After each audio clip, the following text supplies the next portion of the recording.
Your show will go live in 5 seconds. 4, 3, 2, 1. Lost hold activated.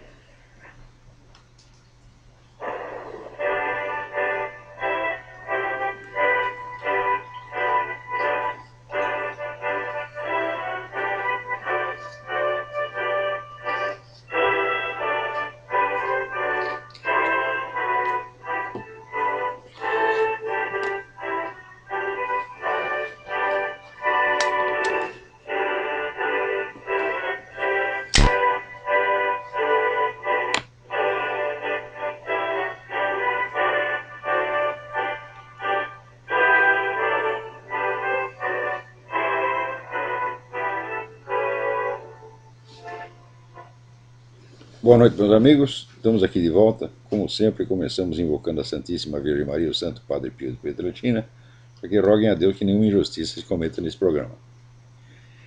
Eu queria avisar vocês o seguinte, que todas as comunicações com o site www.seminariodefilosofia.org ou com este programa devem ser feitas com cópia para o seguinte e-mail: roxane.andrade@gmail.com. Muito obrigado. Aqui o Júlio Tonhetti me manda uma questão interessante, mas que caberia melhor no seminário de filosofia mesmo. Ele manda um texto aqui no professor Riccieri do ITA, onde ele faz uma interpretação da sentença de Descartes, penso logo existo, e compara com os Lusíadas de Camões, com Shakespeare, né? E com Galileu. Eu não vou poder, evidentemente, comentar a coisa inteira, né? Mas só um pedacinho aqui. Como exemplo de interligação de áreas de ensino, podemos fazer um paralelo entre a literatura e a físico-matemática. Camões, nos Lusíadas, 1597, quando narra a viagem épica de Vasco da Gama às Índias, escreveu, aspas, que não há coisa a qual natural sendo que não queira perpétuo o seu estado, fecha aspas. Sem dúvida, essa conclusão sobre o gênero humano é uma versão do princípio de inércia que Galileu, 1638, registrou. Todo o corpo em repouso ou em movimento uniforme tende a perpetuar o seu estado sem nenhuma força atuar. Fecha aspas. Nesses dois casos, não importou o objeto da análise, pois ambos concluíram a mesma lei observando fatos distintos.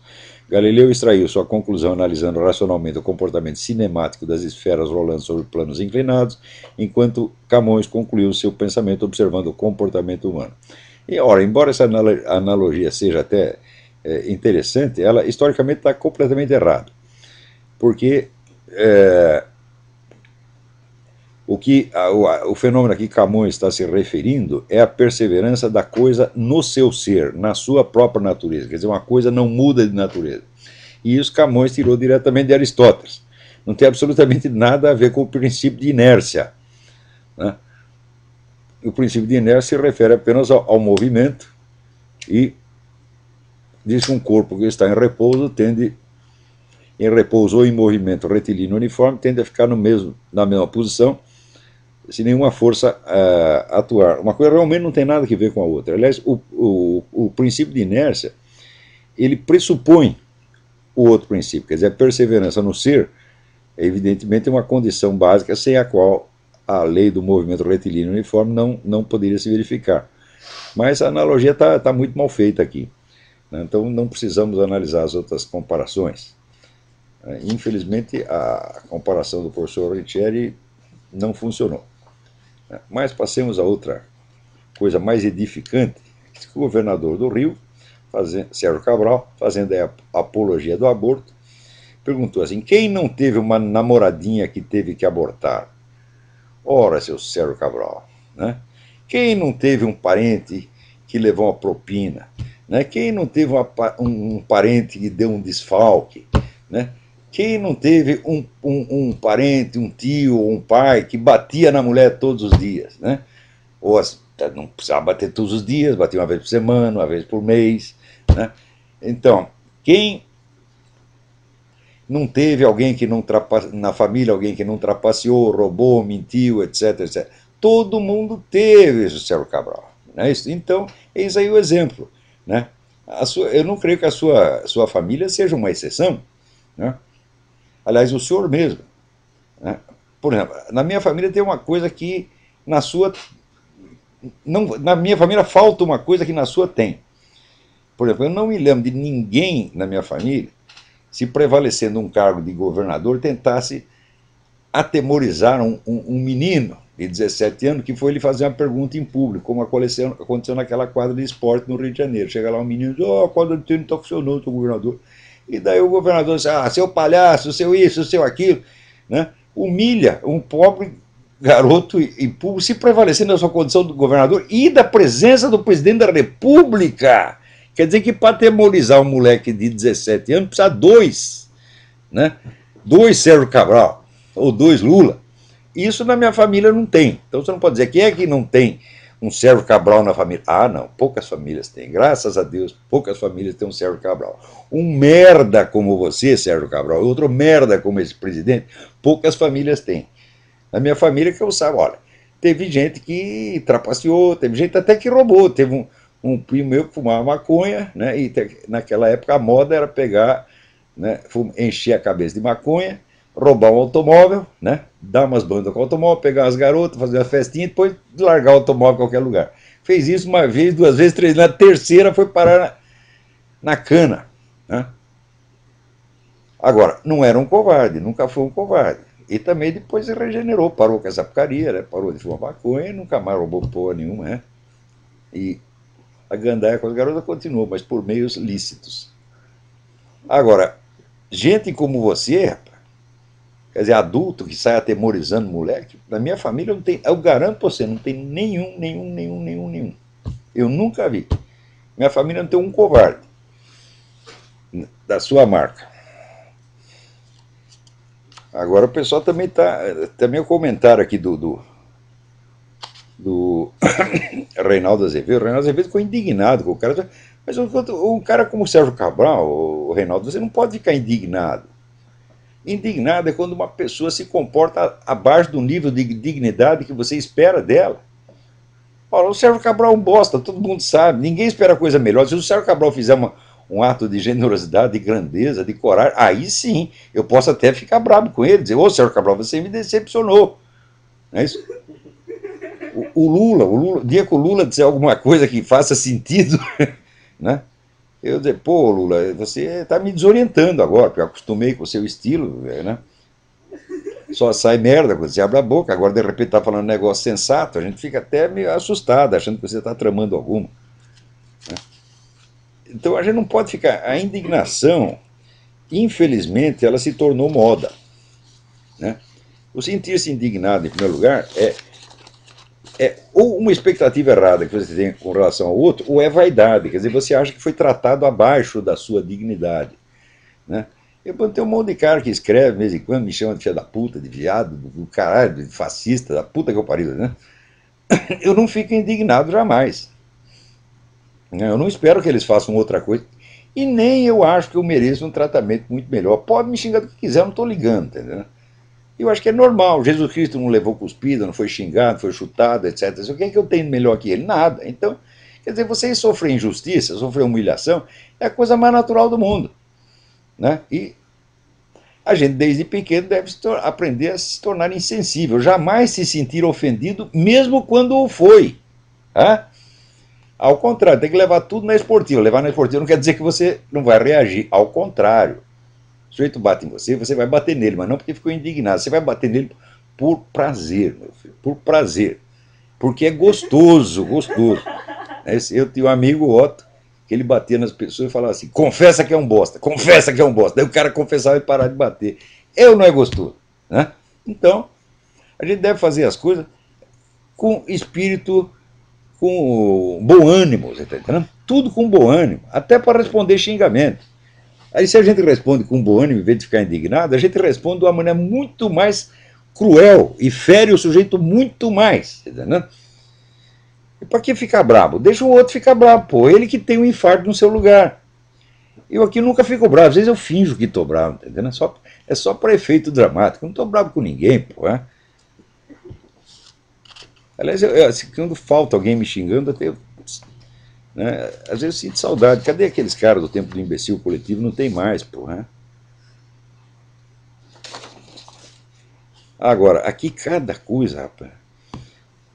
Apareceu então no Wikileaks que o Obama usou de espionagem, ameaça, chantagem, suborno para conseguir apoio para suas políticas de aquecimento global. Ora, essas políticas são contra os Estados Unidos.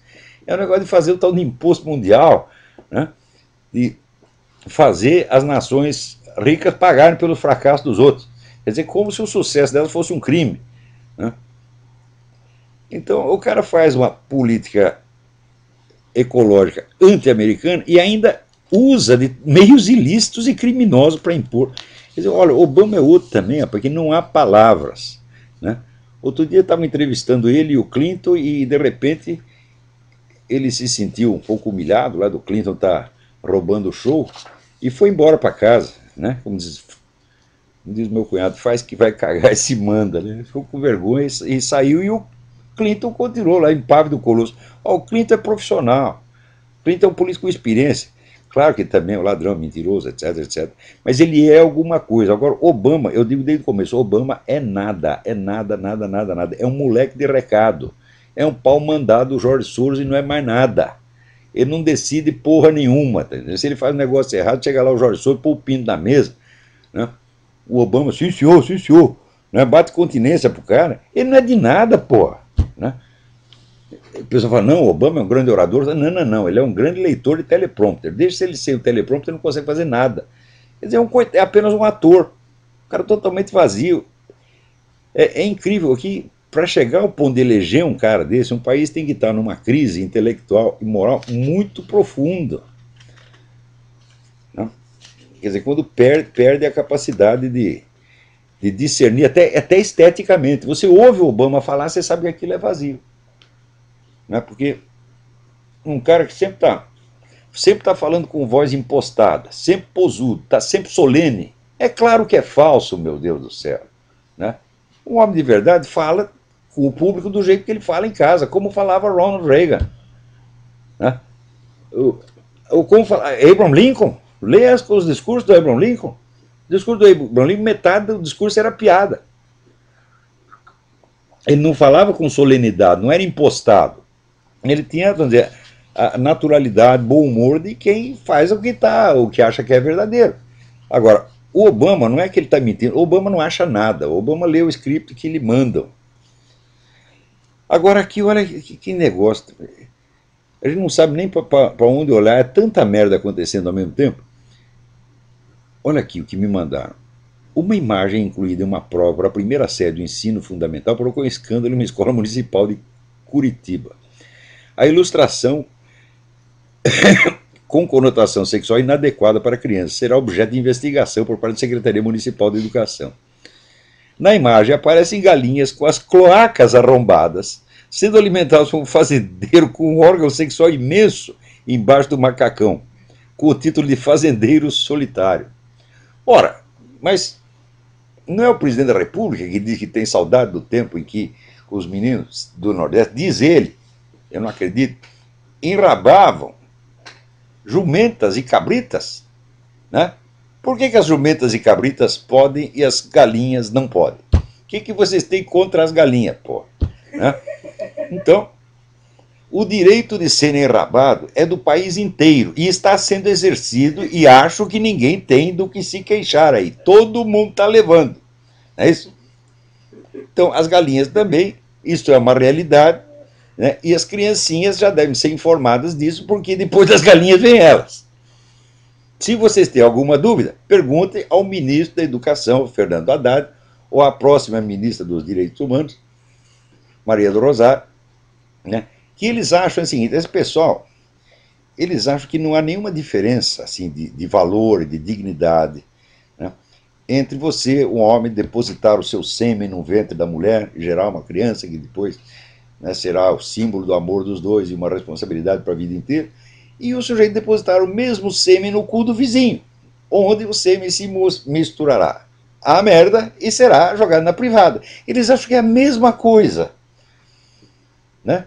Eu até acredito que no caso deles tenha sido a mesma coisa. É isso. Eu acho que gerar um Lula, ou gerar uma Maria do Rosário, ou gerar um Fernando Haddad, tá certo? E comer o cu do vizinho, eu acho que são coisas moralmente, né, niveladas. E eles acham isso, eles juram isso, e aqui não se desmente ninguém, né? Isso quer dizer que se o seu pai, em vez de comer a senhora sua mãe, né, comesse lá o jardineiro, o leiteiro, né, e daí sai o leiteiro, faz cocô, tá certo? O resultado não seria muito diferente daquilo que realmente foi, e que está aí à vista, né, e a olfatação de todos. A pessoa que não consegue distinguir essa diferença de valor, ela está gravemente lesada do ponto de vista intelectual e moral. Na mais branda das hipóteses, essa pessoa é imatura. Lula é um sujeito moralmente imaturo, Fernando Haddad é moralmente imaturo, Juca Ferreira, ministro da Cultura, moralmente imaturo, e Maria do Rosário é moralmente imatura. Vocês viram a reação dela ao negócio do Bolsonaro. Ela chega e chama o cara de assassino, de terrorista. Ele responde com um adjetivo muito mais brando, que é vagabunda. É? Não é isso que... Veja a gravidade da coisa. Chamar o senhor de assassino e chamar de vagabundo. Não é isso? Aí a mulher sai chorando. Ai, o que é isso? O que é isso? Quer dizer, ela tem uma reação que mostra que ela não entende o que ela mesma faz. Ela não entendeu a gravidade do que ela falou para o outro e ela exagera a gravidade daquilo que ela ouviu. Quer dizer, é uma autovitimização histérica. Histérica. Esse é um quadro histérico nítido, nítido, nítido, nítido. Imagina, se eu chego no sujeito e dou um tapa nele, ele pega e me vira um palavrão. E daí eu fico indignado. Ah, que coisa horrível, me xingou. É o que essa mulher fez, porra. Note o tipo de gente que vocês estão pondo no governo brasileiro. Vocês estão entregando o destino do país, o destino das nossas crianças, na mão de pessoas imaturas, neuróticas, às vezes psicóticas, gravemente lesadas do ponto de vista intelectual e moral. Pessoas às quais eu não entregaria, se eu tivesse um posto de gasolina, eu não entregaria um posto de gasolina para gente como Sérgio Cabral, Lula, Maria do Rosário, Fernando Haddad. Fernando Haddad, então, é uma vergonha, é o homem que não sabe falar cabeçalho, pô, ele fala cabeçalho. O que é isto, porra? É que nem o Emir Sadr, o supremo intelectual do PT, que escreve Getúlio com LH. Agora, esse pessoal todo é vítima de si próprio, porque eles inventaram esse método de alfabetização sintética, copiaram aí do Jean Piaget, Vygotsky, o caralho, né? E aquele negócio, não pode soletrar, você tem que pegar a palavra inteira, né? Olhar a palavra assim, no visual captar o sentido dela magicamente. Ninguém aprende a ler por este sistema, porque a língua, meu filho, a língua não se compõe de palavras, a língua se compõe de fonemas. Hein? Se a língua fosse fazer as palavras uma por uma, meu filho, não teria completado a primeira língua hoje, até hoje. Estaria lá o homem de Neandertal, né? Tentando, se não fosse o sistema fônico, não tinha palavra, porra. Então o que você tem que aprender, em primeiro lugar, não é palavra inteira, é fonema, sílaba, tá certo? Então, antigamente você aprendia toda a divisão de sílaba, aprendia as letras uma por uma e ia montando a coisa aos poucos. E gradativamente você ia pegando as articulações entre os sons do idioma, né? Então você tinha, como diz Dante, a gramática é a construção material da linguagem. Então, a construção material se constitui eminentemente de sons. Esses sons em si mesmo não fazem sentido algum. Vamos dizer, o sentido é montado em cima do sistema fônico. Tá? Agora, se não pegou o sistema fônico, meu filho, a sua apreensão de sentido será deficiente pelo resto da sua vida. Quer dizer que esses caras eles se analfabetizaram a si próprios, a seus filhos e netos, Tá certo? E também a quem não pediu para ser submetido a esta merda, porque eles querem aprender assim, querem estudar assim, que façam, que imponham lá para suas famílias, tá entendendo?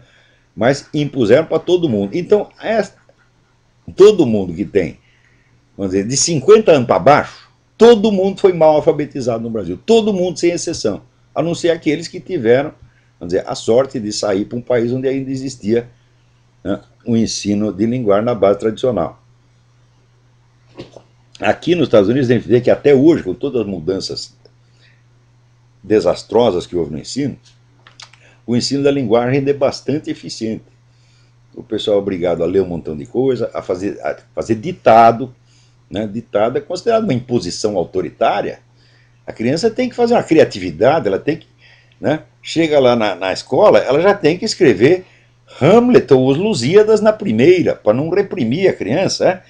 Onde já se viu ficar ensinando fonema, ora, porra, né? Que humilhação ensinar fonema para criança. Né? Então, resultado,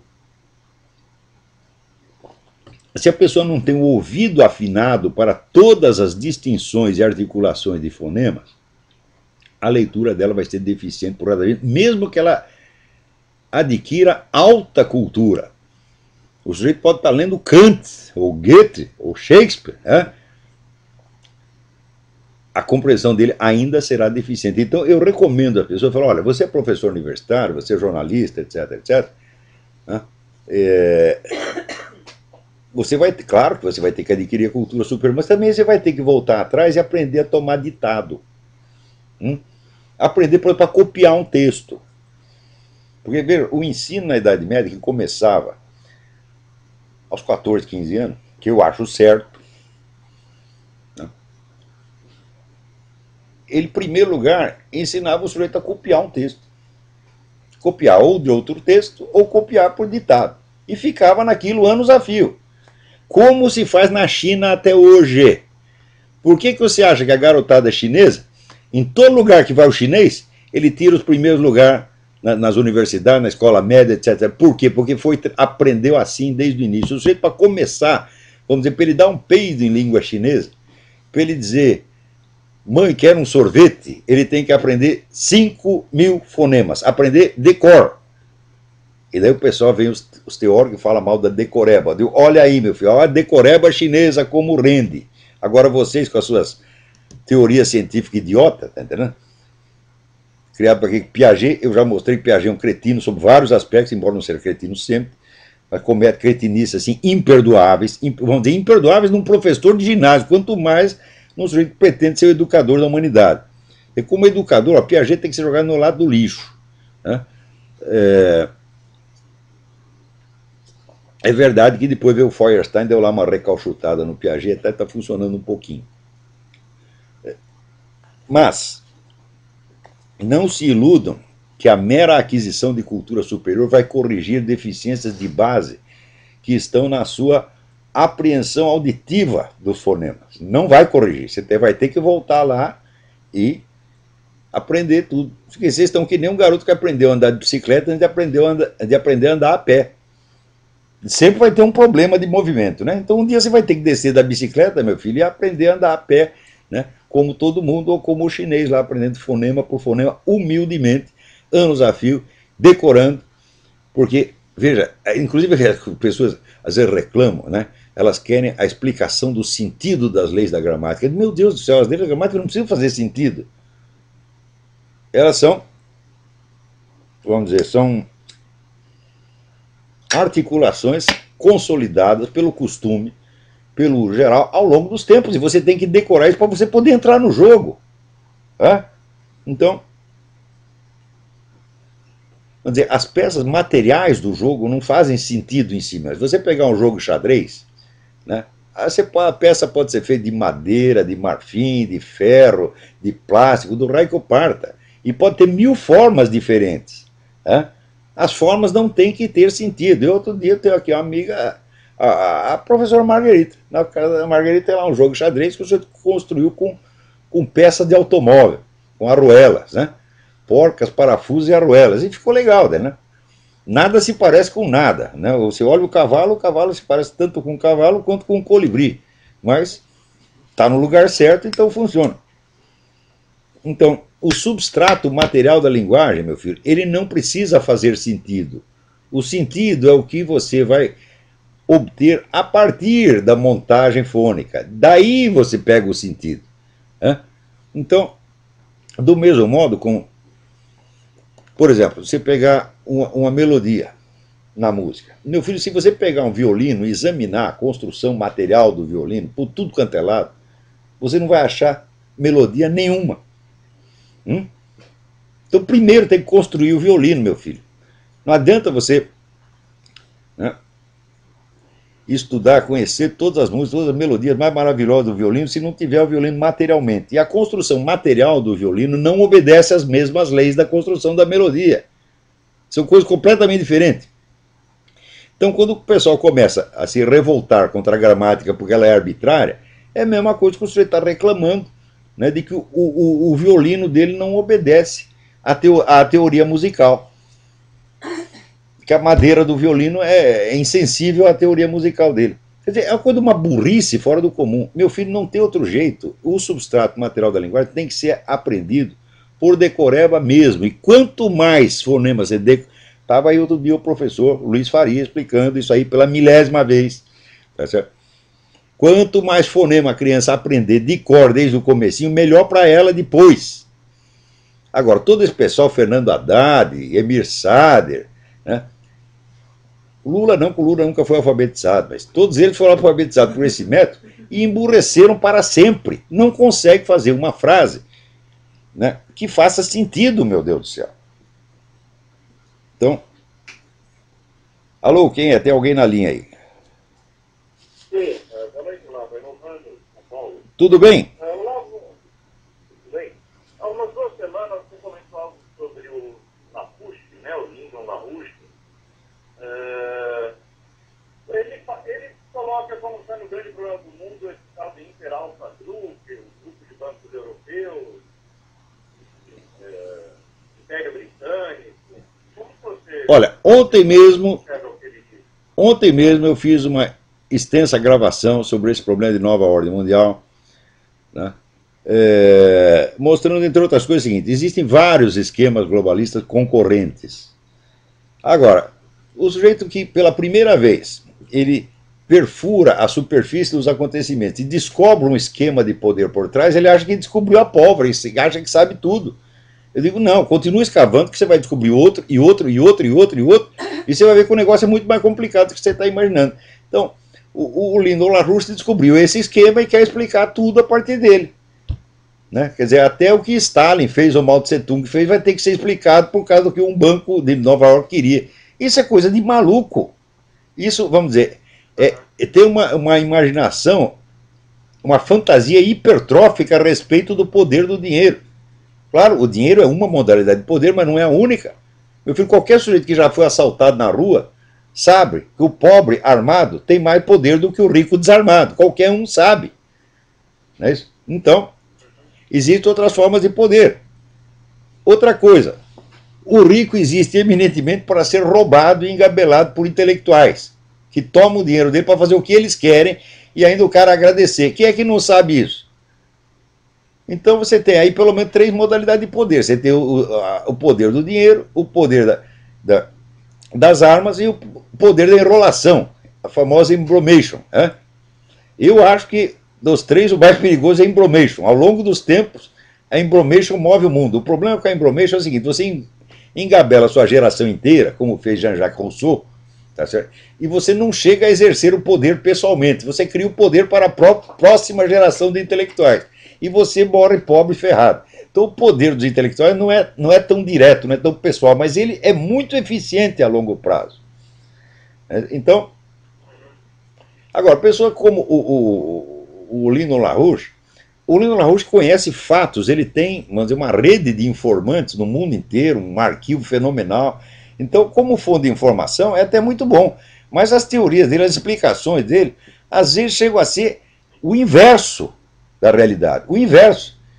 Ele chegou a escrever, por exemplo, que no Renascer, a ciência... Como é? Não, ele fala do Brasil está sendo explorado pelos bancos, a dessa de 103. Está mesmo, aí está certo, com relação ao Brasil está certo. Agora, o cara ter diagnosticado uma situação local corretamente, não quer dizer que a visão geral que ele tem do processo histórico está certa. Eu não estou dizendo que tudo que o LaRouche diz está errado. Não, eu estou dizendo que a teoria geral, os esquemas gerais de interpretação dele são errados, são inadequados. Mas não quer dizer que ele erre sempre. Né? Por exemplo, tudo que ele divulgou a respeito desse movimento ecológico na Amazônia, a quem servia, quem está financiando o negócio, quem está ganhando, tudo isso é certo, é verdadeiro. Então estou falando, como fonte de informação, às vezes é muito bom. Agora, como teórico, como pensador, ele é chinfrim, ele é um amador, é um menino. Né? Agora, acha que é um gênio fantástico. Né? Ele tem projetos educacionais para toda a humanidade. Né? Eu tenho, por exemplo, um projeto educacional para mim mesmo e para os meus alunos.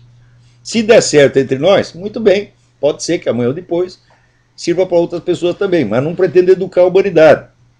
Né? Ora, Aristóteles nunca pretendeu educar a humanidade, ele pretendeu educar os alunos do liceu. Né? Ver se ele forneceu alguma fórmula educacional para a humanidade inteira. Agora, o LaRouche oferece. Ele oferece uma fórmula para a educação mundial, para a economia mundial, para a cultura mundial, para a política mundial. Ou seja, é mais um revolucionário de merda, um cara que acha que tem a solução de todos os problemas, quando não tem nem mesmo a solução do problema fiscal dele próprio. Nos Estados Unidos ele quer, a solução para ele é reimplantar exaustível, né, a legislação bancária que havia antes. Pode ser que para certos lugares e certas situações isso funcione, mas assim como o diagnóstico dele, em linhas gerais, está errado, então a terapêutica também está errada. O que não quer dizer que esteja errada sempre.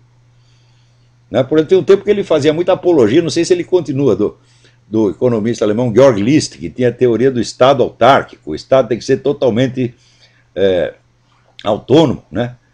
O filósofo Fichte, né? Johann Gottlieb Fichte, também defendia a mesma ideia. Bom, esses caras eram um grande gênio, mas não quer dizer que fosse acertar em tudo, tanto que jamais existiu Estado autárquico algum. Né? Quer dizer, um Estado que não depende dos outros para absolutamente nada. O que é isso, pô? Isso é utopia. Tá bom, obrigado. Obrigado eu pela sua colaboração. Peraí, tem mais alguém na linha aí. Alô? Alô? Alô, professor? Sim, eu. Professor Olavo? Eu. Professor Olavo, Anderson de Recife. Tudo bem? Anderson de Recife. Tudo bom, professor? Eu queria fazer uma pergunta, professor, a respeito de literatura, que trata desse tema sobre o ambientalismo, aí, sobre toda essa mentira envolvendo o global, mentira do algoritmo. O que o senhor teria de literatura para indicar para isso? O melhor livro que se escreveu a respeito é L'Empire écologique, o Império Ecológico, Pascal Bernardin. Eu até gostaria que esse livro fosse traduzido. Eu não sei se tem uma versão em português na internet. Pascal Bernardin, escreve Bernardin, com N no final. Pascal Bernardin. E o livro L'Empire écologique, o Império Ecológico.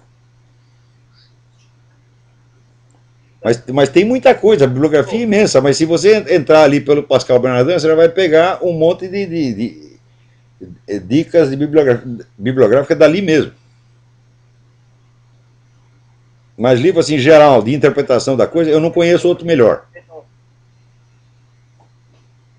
Essas coisas são complicadas, porque eu não consegui entender autossucesso. Eu sei que, na verdade, não tem uma coisa certa, mas eu não entendi certo. Quem é que se beneficia exatamente?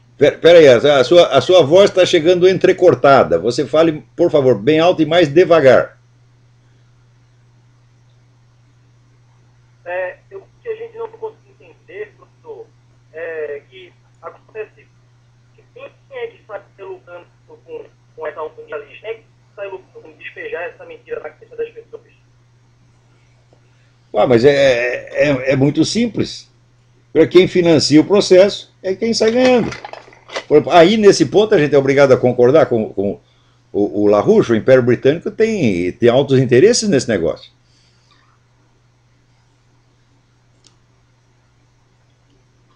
Entendi. Então, professor, até logo. Até logo, obrigado pela colaboração. Agora, tá aqui, ó. Dona Maria do Rosário defende a homoafetividade. Eles não podem falar de homossexualismo porque é pejorativo, né? Agora, heterossexualismo não é pejorativo, né? Agora, por que, né, que... veja, por exemplo, no que consiste, vamos falar o português claro, no que consiste a homoafetividade masculina, né? Consiste em um comer o cu do outro, meu filho, consiste na boa e velha sodomia, você está entendendo? É o coito anal. O ato homossexual só se consuma no coito anal ou no coito oral. Quer dizer, ou você vai dar, ou você vai comer, ou você vai chupar piroca. O que isto tem de tão nobre e elevado que ninguém possa falar mal? Eu não consigo entender, né? Agora, na verdade, não há o que entender. Porque a distinção que eu estava fazendo no começo, quer dizer, entre um ato que é a própria base da existência humana e o outro que, no máximo, vamos dizer, na mais branda, na mais tolerante das hipóteses, né, deve ser considerado um ato lúdico, né? Só serve para que serve o sujeito dar o cu?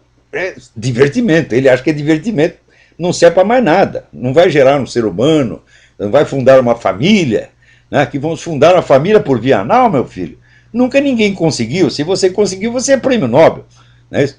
Então, veja, o ato sexual entre o homem e a mulher, ele se prolonga na existência ao menos possível de um ser humano. É por isso que a igreja sempre proibiu o ato onde a possibilidade da geração seja cortada. Porque aí não é um ato sexual que se completa. Você vê, quando você vai para a cama com a sua mulher, meu filho, todas as gerações dos antepassados estão lá presentes. E muitas gerações futuras estão lá presentes também. Quer dizer, é um ato que tem uma dimensão cósmica. Agora, meu filho, você comer o cu do outro, dá o cu pro outro, termina ali mesmo, né? Na privada, porra. Não vai passar dali.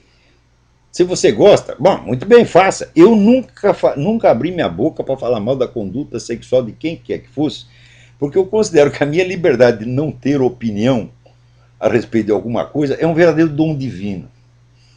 Quando as pessoas perguntam assim, o que você acha de gay? E eu posso dizer, não acho nada, ou não sei. Você não imagina como isso é gostoso, né?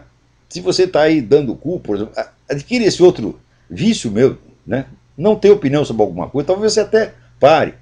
Perdão, não pode. Se o cara começou a dar, ele tem que continuar pelos séculos dos séculos. Se você tentar ajudar o sujeito a parar, mesmo que ele peça, você chega e fala, eu estou cansado disso, não aguento mais. Não, tem que continuar, porque senão a Maria do Rosário vem aí e acusa nós de homofóbico. Não viu o que fizeram com a psicóloga Rosângela Justino? Que excluíram a mulher da profissão? Por quê? Porque o paciente queria deixar de ser homossexual, ela estava ajudando. Agora, se você quiser, eu quero deixar de ser heterossexual, eu estou lá com medo da minha mulher, tá certo? Mas estou cansado disso, sabe? Já faz 50 anos, decidi mudar de ideia. Você gosta de dar o rabo ou comê-lo? Não, não gosto, mas eu quero mudar. Daí o psicólogo é obrigado a ajudar. Agora tive outra ideia, quero fazer outro negócio, né? Não sei nem se eu gosto, mas quero fazer. Então, é uma coisa de uma arbitrariedade, tá certo? E de uma infantilidade monstruosa. Porque infantilidade é para criança, porra. Agora vem essa mulher com essa coisa de homoafetividade. Como a homoafetividade? Quer dizer, é uma manifestação afetiva. Se fosse somente afetiva, não haveria homossexualismo nenhum. Só há homossexualismo onde existe ali o coito anal oral entre pessoas do mesmo sexo, senão não há nada. Quer dizer, homoafetividade. Homoafetividade existe entre eu e meu filho Pedro, nem por isso nós vamos para a cama, porra. Né? Entre eu e meu pai, né? Eu, meu tio, eu, meu avô, né? Eu, meus amigos. Agora eu vou ter que dar para todos eles, ou comer todos eles? Que porra é essa? Para provar que tem homoafetividade? Que brincadeira é essa, mulher? Você não entende nem a palavra que está usando, né? Agora, vocês vejam que essa política homossexualista está sendo imposta contra a vontade expressa da população. A população não quer saber desse negócio de casamento gay, como não quer saber de abortismo. Porém, existem truques administrativos. Se você não consegue aprovar a lei no Congresso, o que você faz? Você faz uma portaria ministerial que torna aquilo obrigatório não por lei, mas por um mero mecanismo administrativo. Como, por exemplo, né, o INPS agora vai reconhecer o casal homoafetivo, né, isso, como unidade familiar. Eu digo, meu filho, não há unidade familiar se não existe a possibilidade teórica da geração. Tanto que a esterilidade ou impotência é motivo de divórcio. A mulher casou, chega nova, vai para a cama, o peru do cidadão não levanta. Ela é obrigada a ficar com o sujeito o resto da vida? Não, ela chega lá, vai no juiz, anula o casamento, vai na igreja, né? Manda requerimento para o Vaticano, fala, casei, mas os daí descobriu que o sujeito é impotente, não está anulado o casamento. Se a geração não fosse da própria natureza do casamento, então a impotência ou a esterilidade não poderiam jamais ser motivo de divórcio. E, no entanto, são universalmente. Né? Não há nenhum homem no mundo que a lei obrigue a perseverar com uma mulher estéril se ele casou com ela na expectativa de ter filhos. Nem que obrigue a mulher a permanecer com o homem impotente se ela casou com ele na perspectiva de ter filhos.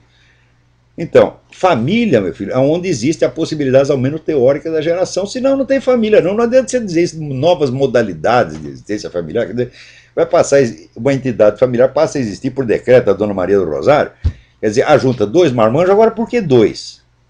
Por que não pode ser 4? Os muçulmanos têm direito a ter 4 mulheres? O seu Luiz Mota não tem direito de ter 500 homens. Por que ele não pode casar com os 500 homens? Mas que coisa mais injusta. Que discriminação odiosa. Por que o Luiz Mota vai ter que desistir de 499 para ficar com umzinho só? Tem que ter o casamento coletivo. Casamento homoafetivo. Coletivo, né? Deixa o Luiz Mota casar com os 500 homens. Quero ver ele sustentar os desgraçados. Ele bem merece isso. Daí vão fazer um arranjo lá, o INPS vai dar dinheiro para ele sustentar os 500. Você vê, a prova de que tudo isso é uma palhaçada é o próprio Luiz Mota. Como é que você vai falar de casamento gay com 500 homens? Ai. Agora,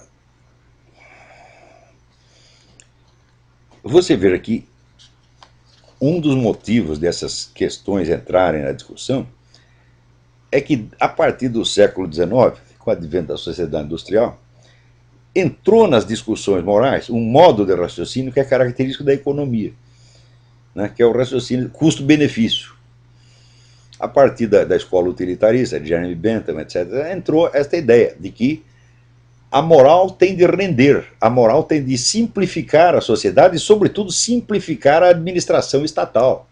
Então, aquilo que facilita a administração estatal passa a ser considerado moral. Aquilo que é conveniente para a administração, né, aquilo que aplana o caminho para a administração é moral, e o que atrapalha é imoral. Então, a partir da hora que entrou o cálculo econômico, meu filho, a moral passa a ser um setor da economia. Ela perde toda a autonomia. A moral não é mais nada. E esse processo, o sociólogo americano Ralph Favre denominou a desmoralização da sociedade, quer dizer, o esvaziamento moral. Então, é claro que as pessoas que defendem coisas como essa, como Dona Maria do Rosário, quer dizer, esse pessoal não tem mais consciência moral nenhuma, porque vai julgar tudo em termos, vamos dizer, agora nós temos a conveniência, por exemplo, de controle populacional, né? Então é melhor fomentar o homossexualismo, né? Se amanhã você vê que os casamentos monogâmicos não estão procriando o suficiente, então você institui a suruba estatal, para criar mais crianças. Na Alemanha nazista tinha isso, eles faziam aqueles torneios de juventude, então todo mundo comia todo mundo, e o Führer ficava contente porque estava gerando mais soldados para o exército alemão, e mais braços para trabalhar na indústria alemã. E na Rússia a mesma coisa. Eles toleravam a putaria toda, por quê? Porque vai gerar mais gente, nós precisamos de mais gente. Né?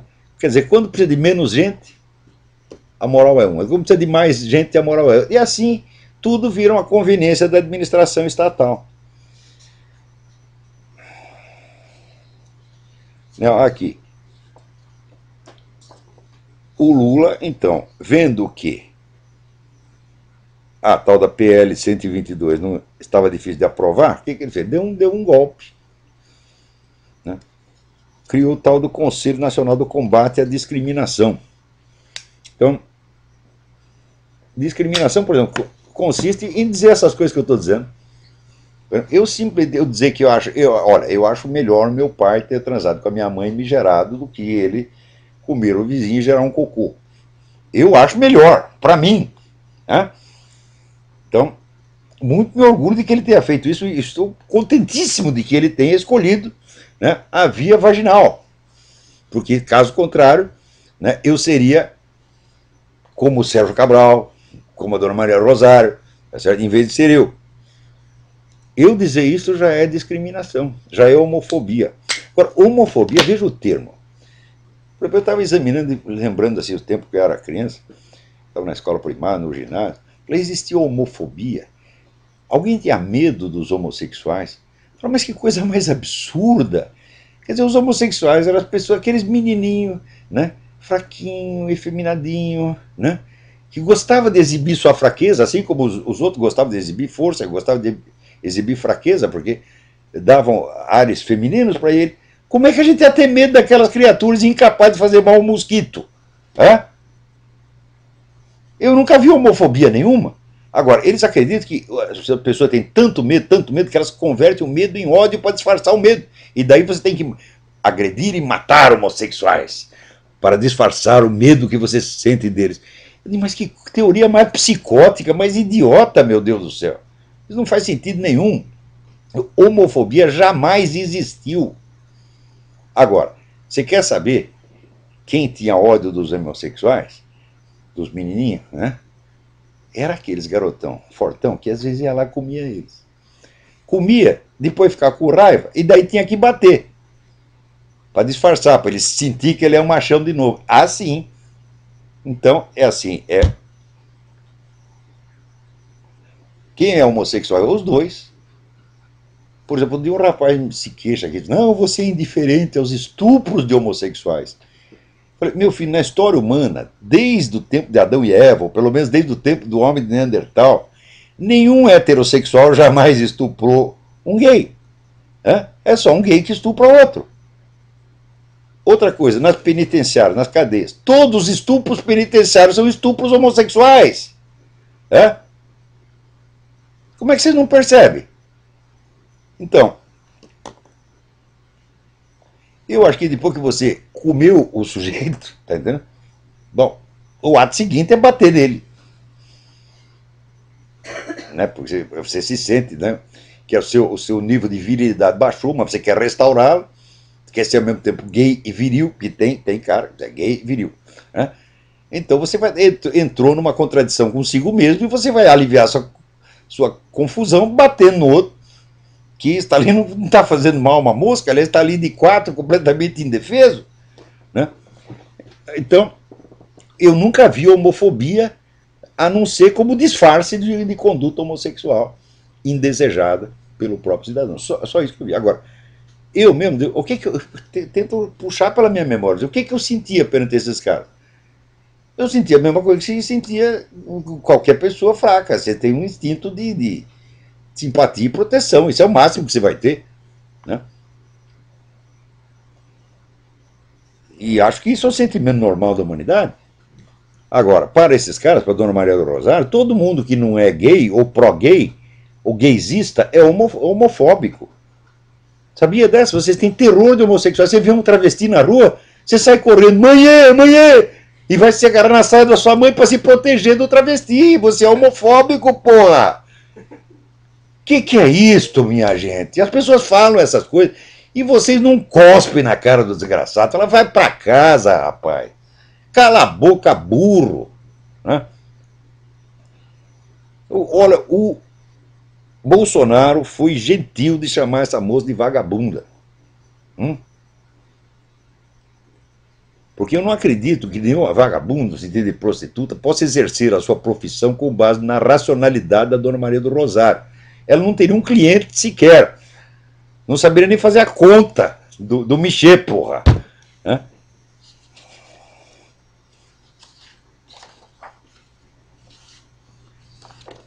olha aqui. Agora, você vê o seguinte, nós estamos completando 6 meses que o Alejandro Penha Esclusa foi preso na Venezuela. Né? Até agora não apareceu a testemunha, né? Que os caras pegaram, eles mesmos interrogaram a testemunha, dizem que interrogaram, e mandaram o cara para Cuba. Eu digo, mas meu Deus do céu, você vai ter um processo. Né? Como é que você remove a testemunha e coloca fora do alcance do juiz, do advogado, etc, etc. Quer dizer, que raio de processo é esse? É claro que a coisa é falsa, está mais do que manifesta. Agora, como o negócio não está fácil lá na Venezuela, agora o Hugo Chávez quer controlar a internet. Ele quer controlar tudo, porra. Quer tapar a boca de todo mundo. Porque o fato é que ninguém mais o aguenta. Ninguém mais o aguenta. Muito bem, aqui o Wesley Ludke me escreve aqui. Como é que o senhor interpreta a carta de São Paulo aos Romanos, capítulo 13, onde ele prega a sujeição dos cristãos às autoridades? Fala, a sujeição à autoridade é a coisa mais natural do mundo.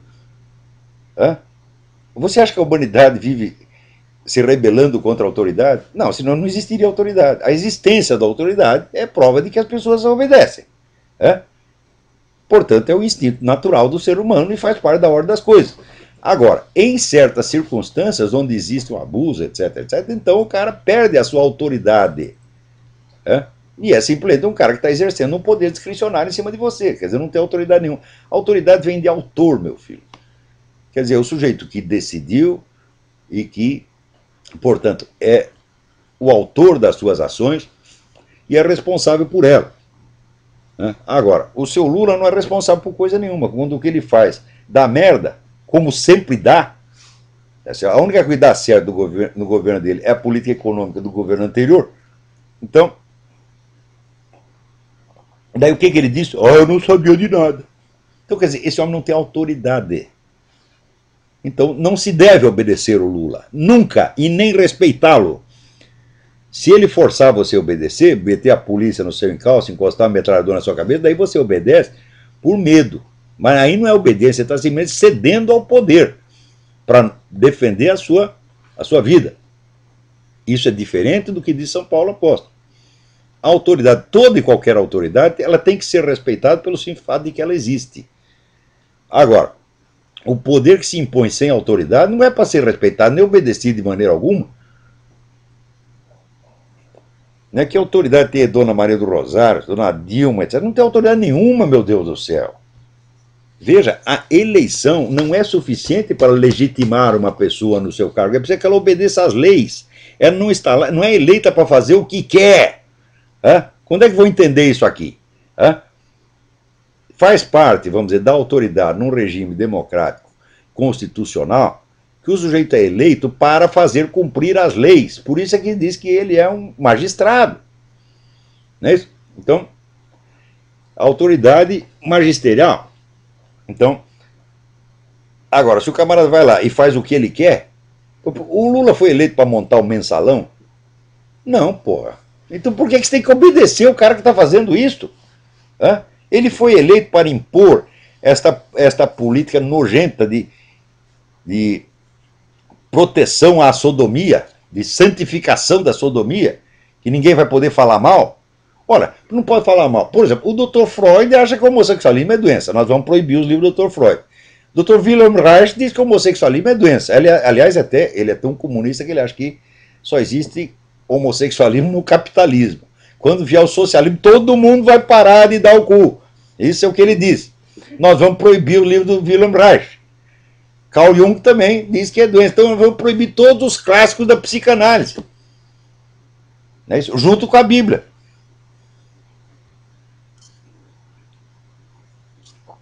Ai, ai, ai.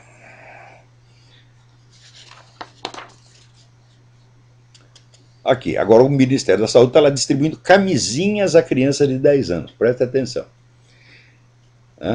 O que a camisinha tem a ver com a anti-homofobia? Porque o sujeito usou uma camisinha, ele deixa de ser homofóbico? Não, não tem nada que ver. Então, a camisinha não serve como propaganda anti-homofóbica. A camisinha, meu filho, serve para trepar. Entendeu? Para que você usa camisinha? Se existe algum outro uso, bom, tinha um tempo que eu morava na casa do estudante, a gente usava a camisinha para encher de água e jogar nos que estavam no andar de baixo, né, para a gente jogar para encher o saco deles. Era o único uso alternativo que eu posso conceber da camisinha. O resto se usa para trepar. Né? Eu não usava, eu tinha horror daquilo. Horror. Né? Eu tive sorte de não ter distribuído dezenas de filhos, porque naquela época eu só pensava em mulherada, tinha muita merda na cabeça.